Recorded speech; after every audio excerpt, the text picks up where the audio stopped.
नमस्कार, मैं हूं विवेका। आप देख रहे हैं the BNY news.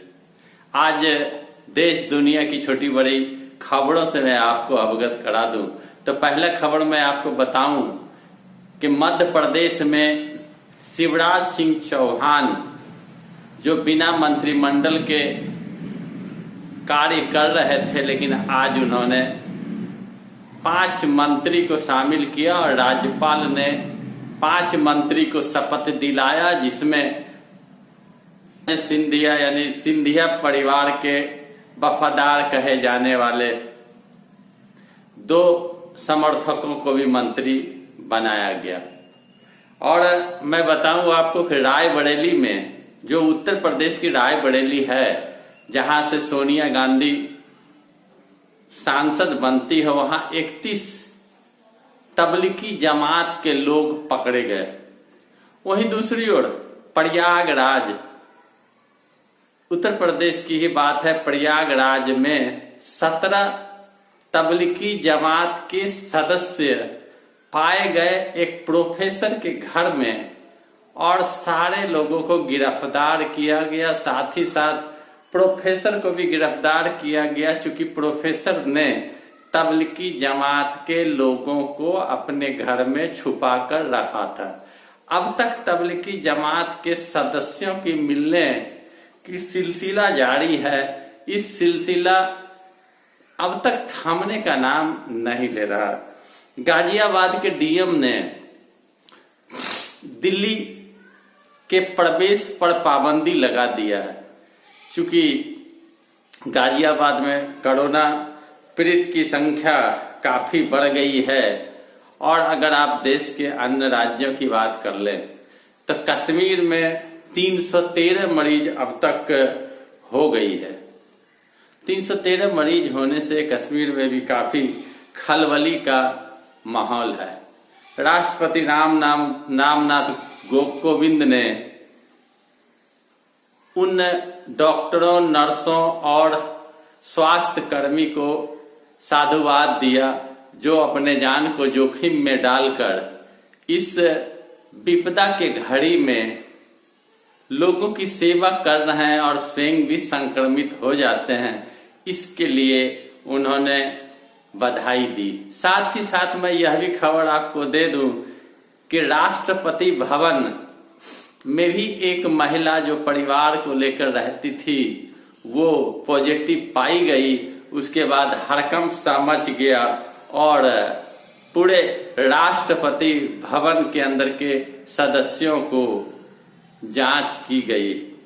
Vijay Mallya अब भारत लौट कर आएंगे, उनका अब रास्ता साफ हो गया, क्योंकि वो जो लड़ाई लड़ रहे थे विदेशों में, जो कानूनी पछड़ा था, उसमें विजय माल्या अब तक हार चुके हैं।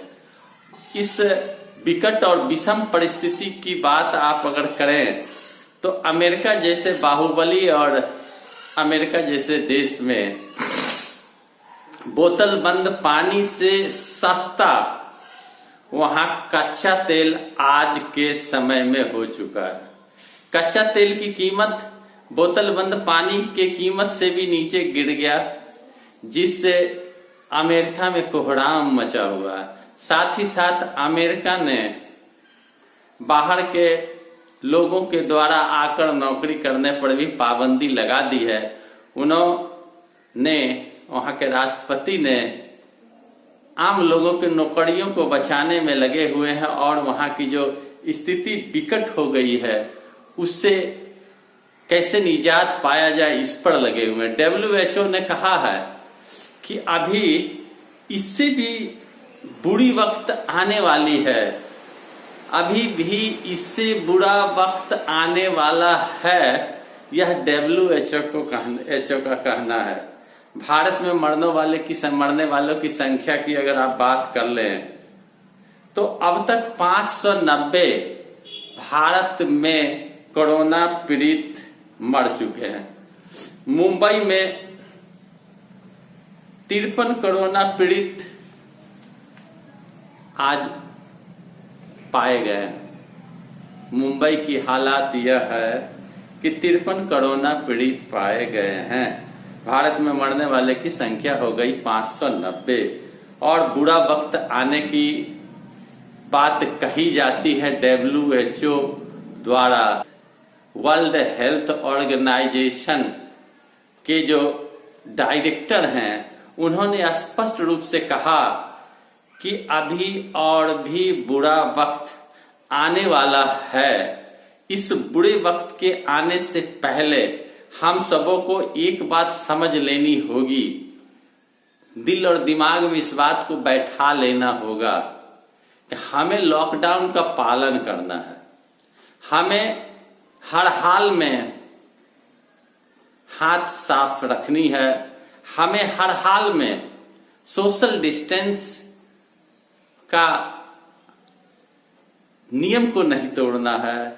हमें मास्क पहनना है, हमें साफ सुथरा रहना है और हमें हर हाल में अपने आप को बचाना है, कोरोना से लड़ना है।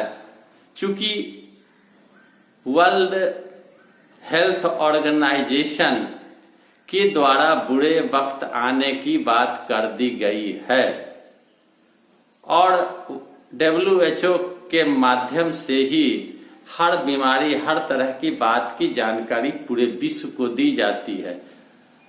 तो अमेरिका में पानी से सस्ता तेल हो चुका, तो अब आप समझ सकते हैं इस कोरोना रूपी मौत के कहर के बाद अमेरिका की क्या हालत हो गई।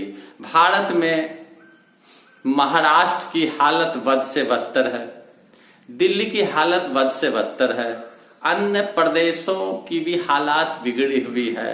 हमारे बिहार की बात अगर ले लें तो बिहार की भी हालात बहुत अच्छी नहीं है, जो समाचार हमने आपको दिया है। इसलिए सुरक्षित रहें, घर में रहें, यत्र तत्र न भटके और कोरोना रूपी युद्ध के एक मजबूत योद्धा बनकर उभरें।